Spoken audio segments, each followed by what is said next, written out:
الحمد لله رب العالمين وصلى الله على النبي العربي وعلى آله وصحبه أجمعين. أما بعد فأعوذ بالله من الشيطان الرجيم. بسم الله الرحمن الرحيم. يا أيها الذين آمنوا اتقوا الله وقولوا قولا سديدا يصلح لكم أعمالكم ويغفر لكم ذنوبكم ومن يطع الله ورسوله فقد فاز فوزا عظيما. صدق الله العظيم. وقال النبي صلی اللہ علیہ وسلم النکاح من سنتی. محترم بزرگوں، نکاح کی مجلس سے مبارک مجلس سے اللہ تعالی ہمارے مل بیٹھنے کو قبول فرمائے، ہونے والے نکاحوں کو قبول فرمائے اور ان میں خوب خوب برکت رکھے. نکاح رسول پاک محمد رسول اللہ صلی اللہ علیہ وسلم کی سنت ہے اور عظیم الشان سنت ہے. انسانی زندگی میں نکاح ریڑھ کی حیثیت رکھتی ہے. ہماری ساری زندگی کا چکر نکاح کے ارد گرد گھومتا رہتا ہے. یہ بڑی اہم چیز ہے. میں نے قرآن کریم کی ایک آیت پڑھی ہے جو نکاح کے خطبے میں عام طور سے پڑھی جاتی ہے. یا ایھا الذین آمنوا اتقوا اللہ. اے ایمان والو، اللہ تعالی سے ڈرو، تقوی اختیار کرو، اللہ تعالی سے ڈرو. اللہ تعالی سے ڈرنا اور تقوی اختیار کرنا یہ بہت بڑی چیز ہے، دنیا کی بہت بڑی دولت ہے. اللہ تعالیٰ ہم سے یہی چاہتا ہے.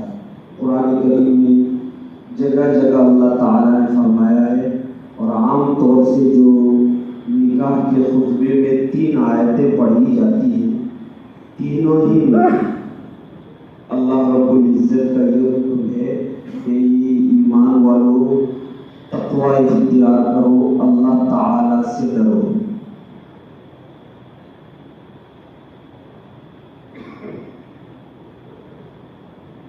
اس میں ہے آگے وَقُولُوا قَوْلًا سَدِيدًا، اور ہمیشہ درست بات کہو، ہمیشہ بہتر بات کہو. ہوگا کیا اس کے نتیجے میں؟ يُصْلِحْ لَكُمْ أَعْمَالَكُمْ، اللہ تعالیٰ تمہارے اعمال درست کر دے گا. تقوی اختیار کرو، اللہ تعالیٰ سے ڈرو اور درست بات کہو، صحیح بات کہو. یصلح لکم اعمالکم، اللہ تعالیٰ تمہارے اعمال کو درست کر دے گا. پھر اللہ تعالیٰ فرماتے ہیں وَمَن یُطِعِ اللَّهَ وَرَسُولَهُ، جو اللہ تعالیٰ کی اطاعت کرے گا، اللہ تعالیٰ کی بات مانے گا اور رسول اللہ صلی اللہ علیہ وسلم کی اطاعت کرے گا، یعنی رسول اللہ صلی اللہ علیہ وسلم کی بات مانے گا، رسول اللہ کے نقش قدم پر چلے گا، رسول اللہ کی سنت پر چلے گا. اللہ فرماتے فقد فاز فوزا عظیما، اس نے سب سے بڑی کامیابی حاصل کی. سب سے بڑی کامیابی، وہ دنیا آخرت میں ہر جگہ کامیاب ہو گیا. فقد فاز فوزا عظیما. فوز کہتے ہیں، کامیابی کہتے ہیں سکسیز کو، جسے آج کل دنیا کہتی ہے کہ فلاں سکسیزفل ہے، فلاں کامیاب ہے، فلاں سفل انسان ہے. اور آج کل عام طور سکسیز کا یا سفلتا کا مطلب دنیا میں صرف ایک ہی سمجھا جاتا ہے. وہ یہ ہے کہ وہ دنیا میں معاشی اعتبار سے، مالی اعتبار سے، اقتصادی اعتبار سے آدمی ٹھیک ہو، خوشحال ہو، کھاتا پیتا انسان ہو تو لوگ کہتے ہیں کہ وہ سکسیزفل ہے. اور سکسیز کا مطلب یہی سمجھا جاتا ہے، یہی ایک سکسیز ہے. اسی کو کامیابی کہتے ہیں، اسی کو سفلتا کہتے ہیں. صرف اور صرف یہی ایک مفہوم دنیا میں سفلتا کا یا سکسیز کا پایا جاتا ہے. جہاں کہیں بھی دیکھو، ہمارے دماغوں میں بھی یہی ہے اور آج کل دنیا کی کتابوں اور لکھی ہوئی چیزوں میں بھی یہی مطلب ہے. اور دنیا ساری اسی ایک سکسیز اور اسی ایک سفلتا کا رٹا لگاتی ہے کہ انسان خوشحال ہو، کھاتا پیتا ہو، ٹھیک ٹھاک ہو، اچھا ہو، اس کے پاس مکان بنگلہ اچھا ہو وغیرہ وغیرہ، جسے ہم کہہ سکتے ہیں معاشی طور سے مضبوط آدمی ہو۔ یہ قرآن اور حدیث میں رسول اللہ صلی اللہ علیہ وسلم کی سنت میں، آپ کی حدیثوں میں، آپ کی سیرت میں اور پورے قرآن میں اور پوری شریعت میں سفلتا یا سکسیس کا مطلب یہ کہیں بھی نہیں، اس کو کہیں بھی سفلتا یا سکسیس نہیں کہا گیا، بلکہ یہی کہا گیا ہے جو اللہ کی مان کر زندگی گزارے گا اور جو رسول اللہ صلی اللہ علیہ وسلم کی سیرت و سنت اور آپ کے طریقے کے مطابق زندگی گزارے گا، جس کی زندگی میں آپ کی سنت ہوگی، آپ کا طریقہ ہوگا، آپ کی شریعت ہوگی، قرآن اور حدیث کو پہلے رکھے گا، آخرت کی زندگی ہمیشہ اپنی نگاہوں کے سامنے رکھے گا، اللہ کے حضور کھڑا ہونا ہے اور زندگی کی ایک ایک چیز کا جواب دینا ہے، اپنے منہ سے نکلے ہوئے ایک ایک بول پر بھی حساب و کتاب ہونا ہے، اللہ پوچھنے والا ہے یہ کیا تو کیوں کیا، یہ نہیں کیا تو کیوں نہیں کیا، جوانی گزاری تو کہاں گزاری، زندگی کو کہاں خرچ کیا، مال کمایا تھا کہاں سے لگایا اور خرچ کیا کہاں، ان سب چیزوں کا سوال ہوگا، اللہ کے سامنے کھڑے ہو کے جواب دینا ہوگا۔ جو شخص اس دن کے عذاب سے ڈرا اور اللہ کے سامنے اس کھڑے ہونے سے ڈرا، اللہ فرماتا ہے وہ کامیاب ہو گیا۔ رسول اللہ صلی اللہ علیہ وسلم کی فرماتے ہیں وہ کامیاب ہو گیا، وہ سکسیسفل ہو گیا، اس انسان کو کامیاب انسان کہتے ہیں۔ جبکہ آج کامیابی اور سکسیس کا مطلب، سفلتا کا مطلب الگ، جیسا میں نے بتایا وہی ایک مراد لیا جاتا ہے۔ اللہ ہمیں صحیح فہم عطا فرمائے، صحیح سمجھ عطا فرمائے، دین اور شریعت کی ہمیں بصیرت عطا فرمائے۔ محترم بزرگوں، حقیقی کامیابی اس دنیا میں یہی ہے کہ ہم اللہ اور اس کے رسول کی مان کر زندگی گزاریں، وہ اعمال کرنے والے بن جائیں جن اعمال میں اللہ کی رضا اور اس کی خوشنودی ہے، محمد رسول اللہ صلی اللہ علیہ وسلم کی آنکھوں کی ٹھنڈک ہے۔ آپ صلی اللہ علیہ وسلم نے نکاح کیے اور خوب نکاح کیا، ہم سب جانتے ہیں رسول اللہ صلی اللہ علیہ وسلم نے اپنی زندگی میں 11 نکاح کیے اور ایک وقت میں آپ کی 9 بیویاں رہی۔ یہ صرف رسول اللہ صلی اللہ علیہ وسلم کی خصوصیت تھی، امت میں اور کسی کو 4 سے زیادہ رکھنے کی اجازت نہیں ہے، لیکن آپ صلی اللہ علیہ وسلم نے ایک وقت میں 9 بیویاں رکھی ہیں اور آپ نے 11 نکاح کیے اور بہت بھرپور نکاح کیے اور بہت ہی کامیابی کے ساتھ آپ نے زندگی گزاری۔ آپ صلی اللہ علیہ وسلم کی زندگی اگر کوئی دیکھے تو کامیاب انسان رسول اللہ صلی اللہ علیہ وسلم سے بڑھ کر کے بھلا اور کون ہو سکتا ہے؟ اس دھرتی پر سفل اور سکسیسفل انسان محمد رسول اللہ صلی اللہ علیہ وسلم سے بڑھ کر کے اور کون ہو سکتا ہے؟ کوئی بھی نہیں ہو سکتا۔ کبھی بھی دنیا والے بھی مانتے ہیں کہ محمد صلی اللہ علیہ وسلم سے بڑھ کر کامیاب اور سکسیسفل اس دھرتی پر انسان پیدا نہیں ہوا، مگر آپ کے نزدیک یہ مطلب ہے، آپ نے فرمایا تھا نکاح سب سے زیادہ برکت والا وہ ہے جس نکاح میں اخراجات کم کیے گئے ہو، ہلکا پھلکا نکاح ہو، جو کسی پر بوجھ نہ بنتا ہو، وہ نکاح برکت والا ہے، وہ نکاح برکت والا۔ محمد رسول اللہ صلی اللہ علیہ وسلم کا یہ فرمان ہے کہ بہترین نکاح اور سب سے زیادہ برکت والا نکاح وہ ہے جس میں خرچے بہت کم ہوں، جو لوگوں پر بوجھ نہ بنے، جس کو لوگ بوجھ نہ سمجھتے ہو، وہ نکاح ہلکا پھلکا جو ہوتا ہے وہ برکت والا نکاح ہوتا ہے اور وہ سب سے زیادہ خیر اور بھلائی والا نکاح ہوتا ہے۔ آپ صلی اللہ علیہ وسلم نے نکاح کیا، آپ کے صحابہ نے بہت ساروں نے نکاح کیے اور بڑے عجیب و غریب ڈھنگ سے نکاح ہو جایا کرتے تھے۔ بس نکاح میں جو چیزیں ضروری ہیں وہ یہ ہے کہ گواہ ہونے چاہیے، مہر ہونی چاہیے، گواہ ہونا ضروری ہے، 2 گواہ ہوں، مرد 2 گواہ ہوں اور مہر ہو، یہ تو ضروری ہے۔ اور پھر یہ مستحب اور سنت یہ ہے کہ تھوڑا مجمع ہو، تھوڑا گاؤں محلے کو بھی پتہ چل جائے کہ فلاں اور فلاں کا نکاح ہوا ہے۔ یہ اعلان ہے۔ امام مالک رحمۃ اللہ علیہ چنانچہ فرماتے ہیں کہ نکاح کا اعلان ہونا چاہیے، یعنی گاؤں بھر اور محلے بھر کو پتہ چلنا چاہیے کہ فلاں اور فلاں کا نکاح ہوا ہے۔ باقی نکاح جو ہوتا ہے وہ محمد رسول اللہ صلی اللہ علیہ وسلم کا طریقہ کیا ہے، میں آپ کو ایک واقعہ بتا کر کے بات ختم کرتا ہوں، چونکہ نکاح کی مجلس سے نکاح ہو رہا ہے۔ ایک آپ کے صحابہ کا نہیں، صحابہ کے بعد میں جو امت کے سب سے برگزیدہ بندے آئے جو صحابہ کے شاگرد ہوئے وہ تابعین کہلائے۔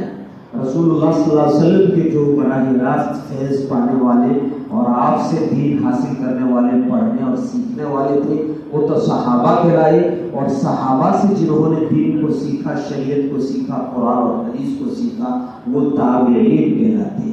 تو تابعین میں سے ایک بہت بڑے جلیل القدر تابعی گزرے جن کا نام ہے سعید ابن المسیب رحمۃ اللہ علیہ۔ سعید ان کا نام تھا، والد کا نام تھا مسیب، مدینہ منورہ ہی کے رہنے والے تھے اور بہت بڑے آدمی تھے۔ اپنے وقت کے مسلمانوں کے سب سے بڑے دینی رہنما اور دین اور شریعت کے جاننے والے، عالم اسلام کے اس وقت کے سب سے بڑے عالم اور سب سے بڑے امام تھے سعید ابن المسیب رحمۃ اللہ علیہ۔ مسجد نبوی ہی میں، مدینہ منورہ کی مسجد نبوی میں انہوں نے پوری زندگی گزاری، وہی حدیث پڑھایا کرتے تھے، اور دنیا بھر کے شام سے، مصر سے، یمن سے، نہ جانے کہاں کہاں سے لوگ آتے تھے اور ان سے حدیث پڑھا کرتے تھے، رسول اللہ صلی اللہ علیہ وسلم کی سیرت اور شریعت ان سے حاصل کیا کرتے تھے۔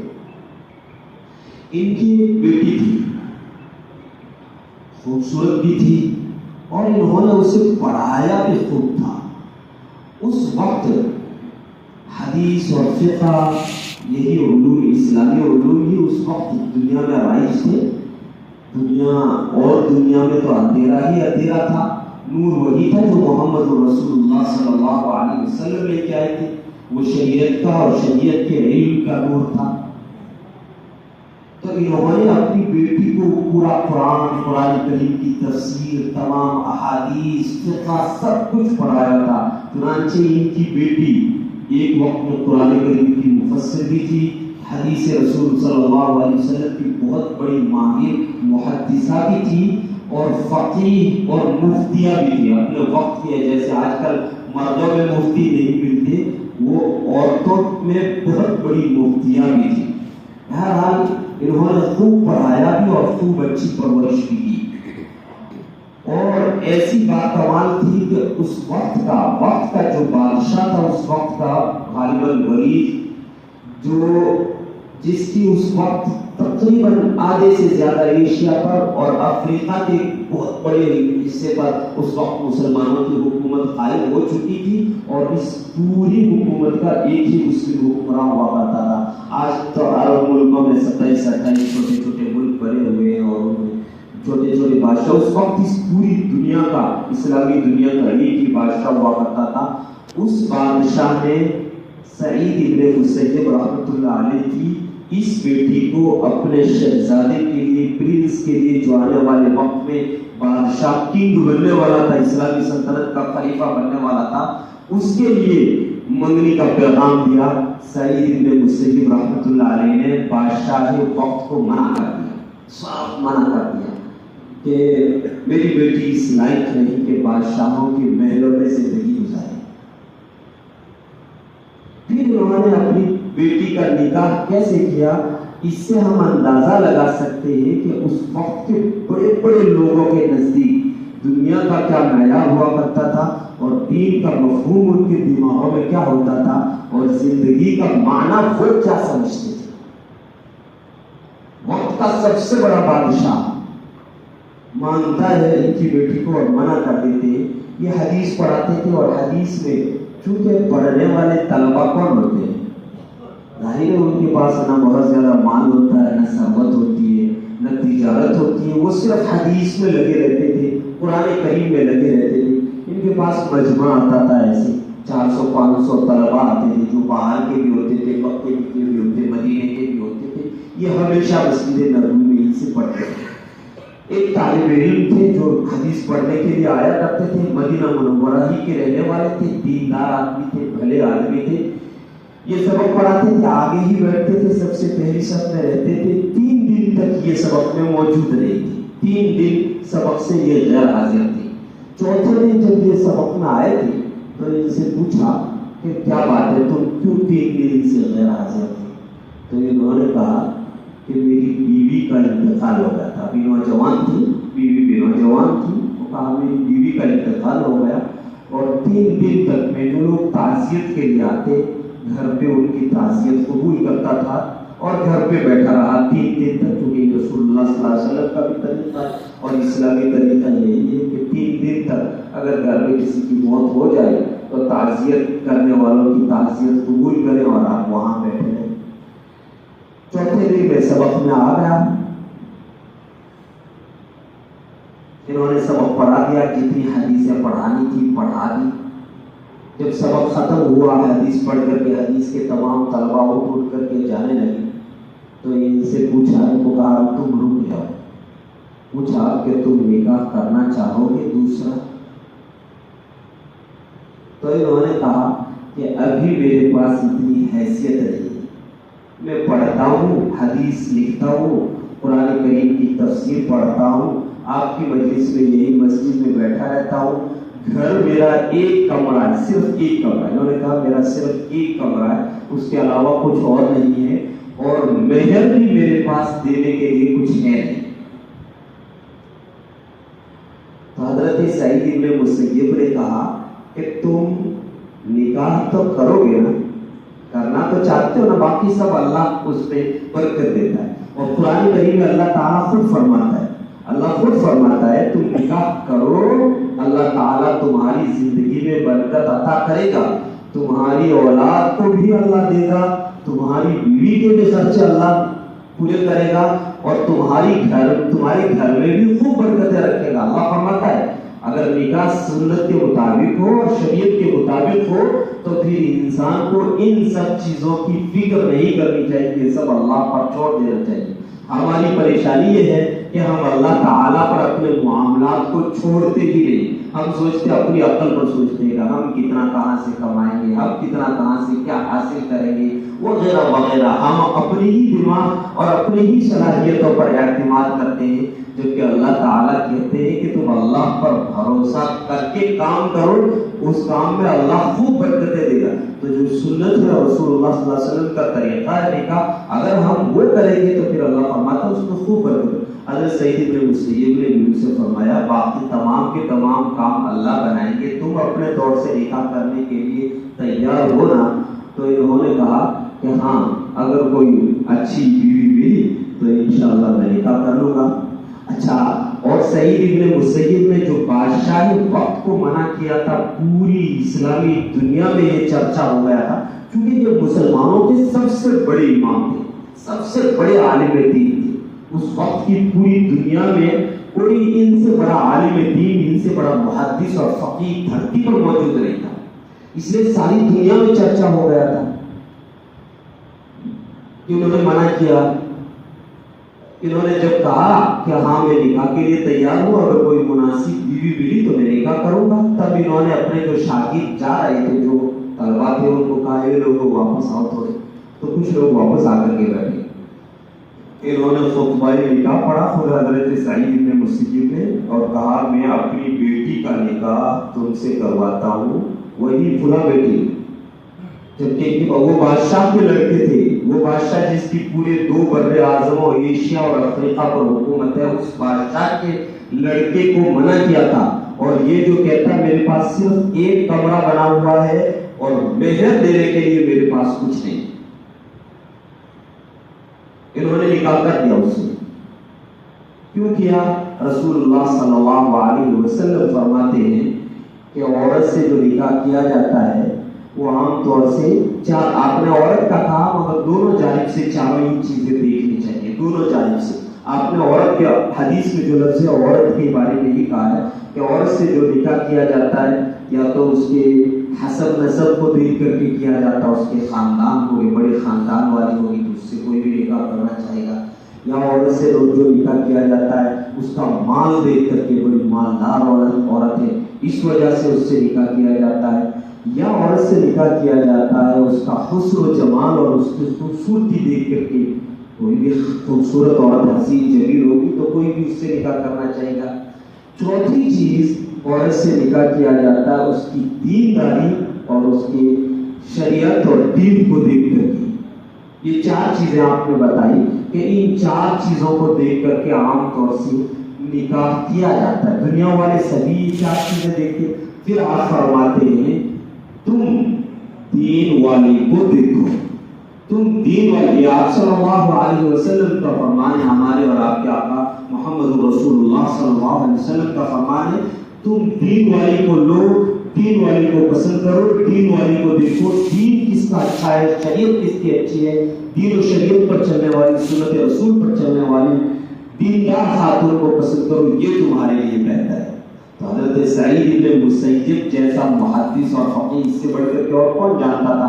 صرف اور صرف اس بندے کو دین اور اس کے تقوی کو دیکھ کر کے کہ یہ نوجوان بڑا دیندار ہے، بڑا تقوی والا ہے، اللہ سے ڈرنے والا ہے، رسول اللہ صلی اللہ علیہ وسلم کی حدیثوں سے محبت کرنے والا ہے، آپ کی سنت سے محبت کرنے والا ہے، اس کے پاس اگر میری بیٹی رہے گی جو خود محدثہ ہے، فقیہ ہے، عالمہ ہے، ہو سکتا ہے اس کو کھانے کو اچھا نہ ملے، ہو سکتا ہے اس کو رہنے کو بنگلے نہ ملے، بنگلے اور محل تو بادشاہ کے یہاں بڑے اچھے اچھے مل رہے تھے، ہو سکتا ہے یہ سب، مگر اس کا دین محفوظ رہے گا، اس کی شریعت محفوظ رہے گی، اس نے جو حدیث کا علم حاصل کیا وہ علم محفوظ رہے گا، فقہ اور فتویٰ کا علم جو حاصل کیا وہ علم محفوظ رہے گا، اور رسول اللہ صلی اللہ علیہ وسلم کا طریقہ اور شریعت جو سنت جو اس کے لیے وہ محفوظ رہے گی۔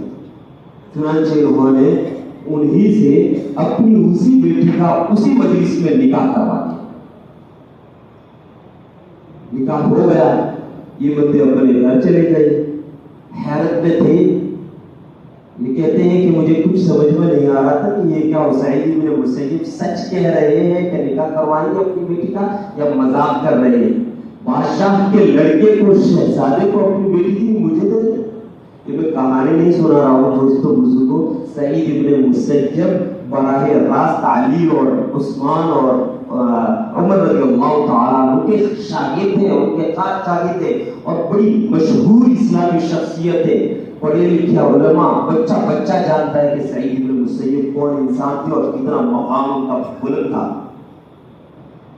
نکاح ہو گیا، یہ کہتے ہیں میں اپنا، یہ ایک داماد ہونے والے کہتے ہیں میں اپنے گھر چلا گیا، ایک چھوٹا سا کمرہ تھا اس میں جا کے سو گیا رات میں، رات کو دروازہ کھٹکھٹایا کسی بندے نے، میں نے پوچھا کون، تو باہر سے آواز آئی سعید۔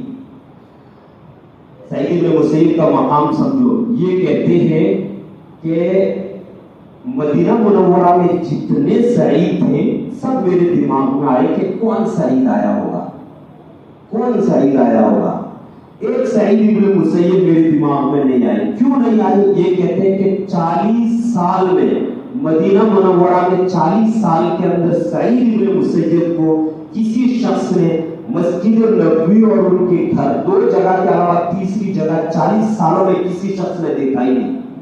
سعید بن مسیب یا تو مسجد میں رہتے تھے یا اپنے گھر رہتے تھے، دو جگہوں کے علاوہ 40 سال سے مدینے میں وہ کہیں نہیں دیکھے گئے تھے۔ وہ کہتے ہیں کیسے میرے دماغ میں آ سکتے تھے کہ سعید بن مسیب آیا؟ میں نے کہا کوئی بھی سعید آیا ہوگا، دروازہ کھولا تو کہتے ہیں میرے اوپر گھڑوں پانی گر گیا، سامنے سعید بن مسیب ہے اور ان کے پیچھے ان کی بیٹی بھی کھڑی ہے جو پردے میں ہے، اور سعید بن مسیب نے دروازہ کھول کے کہا کہ یہ تمہاری بیوی ہے، شریعت میں یہ جائز نہیں، یہ مناسب نہیں، میں نے یہ مناسب نہیں سمجھا کہ جب دن میں تمہارا نکاح ہو گیا تو اب تم میاں اور بیوی الگ الگ رات گزارو، اس لیے میں تمہاری بیوی تمہارے گھر تک چھوڑنے آیا ہوں، تمہارے حوالے کرنے آیا ہوں۔ خود سعید بن مسیب، اور کہتے ہیں پھر وہ کہتے ہیں کہ 1000 درہم، انہوں نے دوسرے کوئی اخراجات نہیں کیے، یہ وہ نہیں کیے، 1000 درہم اپنی طرف سے دیے کہ یہ لو، یہ درہم لو، اس سے تم اپنے اور اپنی بیوی کے تمام اخراجات اور اپنی ضروریات کی جو بھی چیزیں ہیں، تمہاری ضرورت کی چیزیں تم خرید لو اور باقی سے کام کاج کرو اور اپنا کاروبار کرو۔ تو یہ قرن اول نبی پاک صلی اللہ علیہ وسلم کے بہت قریب کے دور کے لوگ ہیں، ان کا طریقہ نکاح کا یہ تھا، ان کا زندگی گزارنے کا طریقہ یہ تھا، وہ دین اور شریعت سے اتنی محبت کرتے تھے.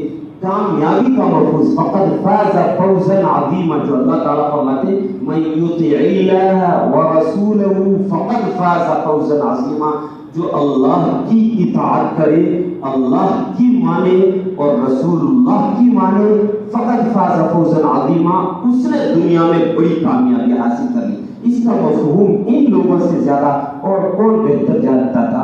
اس لیے ان کے یہاں نکاح ایسے ہوا کرتے تھے، صحابہ میں، تابعین میں. میرے محترم بزرگ اور دوستو، نکاح ایک بہت بڑا عمل ہے، بڑا مبارک عمل ہے. ہم سب کو چاہیے کہ یہ نکاح پورے معاشرے کے لیے، سماج کے لیے، اور معاشرے اور سماج میں ہمیشہ سے ایک حال پر کبھی نہیں رہے. فقیر اور تنگ حال، مال میں اوپر نیچ ہمیشہ رہی ہے اور ہمیشہ رہے گی، ہمیشہ رہی ہے اور ہمیشہ رہے گی.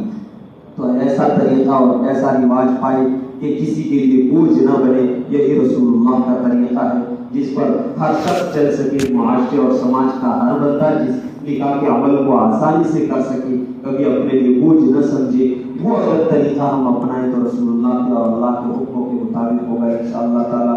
اللہ ہم سب کو نکاح اور نکاح کے تمام اعمال سیرت و سنت کے مطابق کرنے کی توفیق عطا فرمائے اور ہونے والے نکاح میں خوب خوب برکت عطا فرمائے. وآخر دعوانا الحمدللہ رب العالمین. Thanks for watching. Don't forget to like, comment, share and subscribe to Al Wahid channel.